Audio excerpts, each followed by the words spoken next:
Alright, after loading the kiln, I still find there's an open spot for a toe piece. So I decided to make another toe one to fit in the spot. Okay, so let's go and check it out.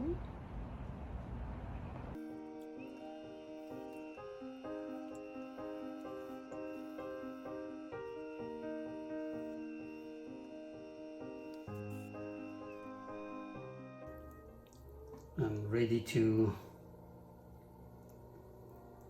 drill the hole.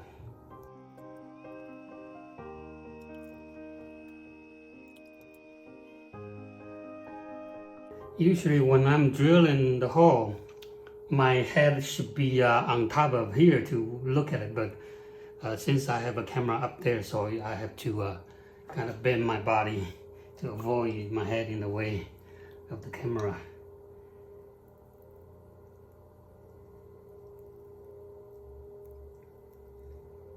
Right, and once I reach to the right thickness, usually I leave it about between 3/8 to half of inch thick on the base, and then just gradually moving my left fingertips and pulling the clay sideways so that the base is flat.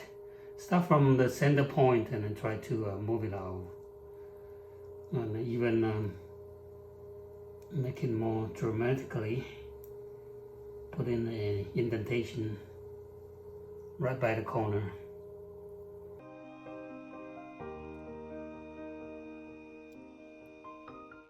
I'm taking my time to compress the base. And by putting an indentation here, usually it will have a less clay in the corner, because usually if you have a curve there, a lot of clay build it in the corner. So if you will kind of thick your clay in there, so you having a little indentation, and when you lift up your corner on the bottom corner, inside the corner will have a more of the 90 degrees. And once I have done compressing the base, I usually color the clay narrower so that it's easier for me to lift it up.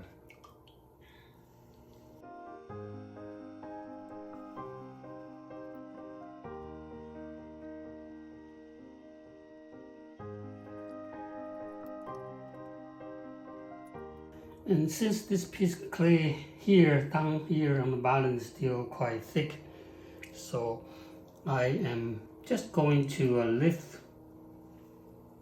Okay, when I have a thicker clay, let me show you how I lift the wall.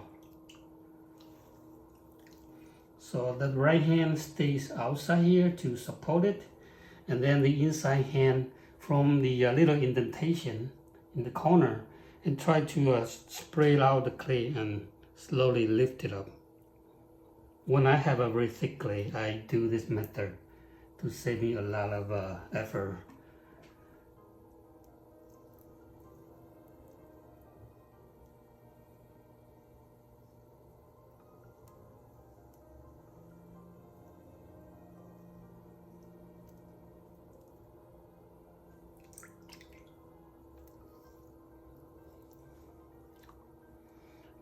When you find out the wall is too dry, you can stop in the middle and then put the sliver of water to lubricate it before it's too late. If you keep on, when you find out it's too much of a friction, you keep on doing it, you're going to ruin your wall. So it's okay to stop in the middle.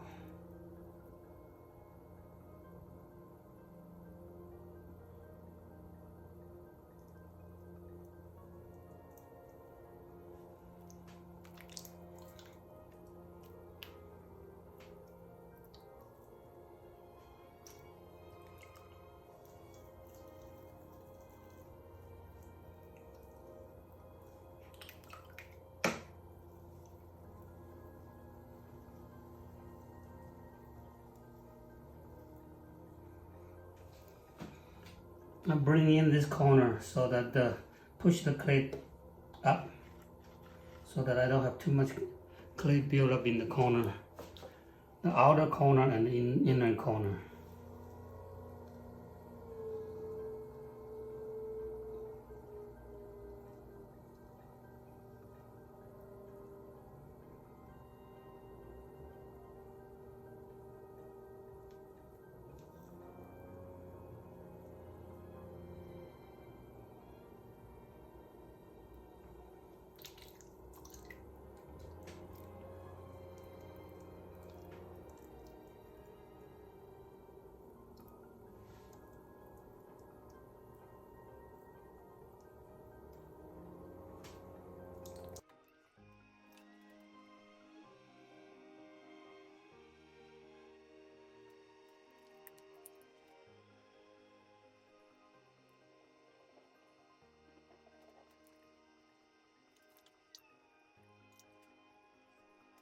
So for making a taller piece, usually after I lift, I always like to color, not only to make the cylinder narrow so that it could increase the height, but also you make it more straight.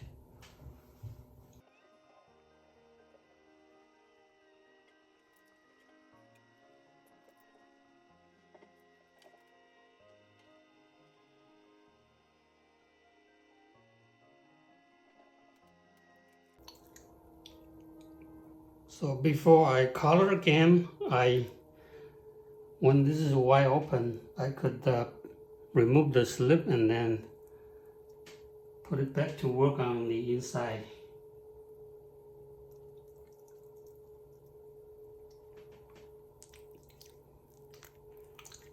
The outside is easier to lubricate it, but the inside, once you narrow it down, you color in, the hole has become too small to lubricate it. So I am lubricating now before I color further.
All right, so it's a finished piece, and usually I take my time to get the foam taken care of nicely, and then slowly to color in to make my neck a bit narrower.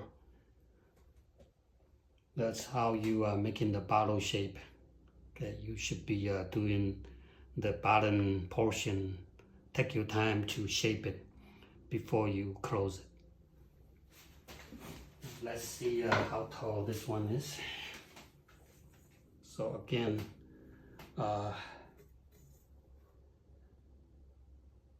17, 18, so a little bit taller than 18 inches. Even this one is a little bit more clay, but the volume is wider. Okay, I have more clay. This part is wider. Right, and I hope this demonstration helped. Take your time and do it little by little, and you will have a nice piece done.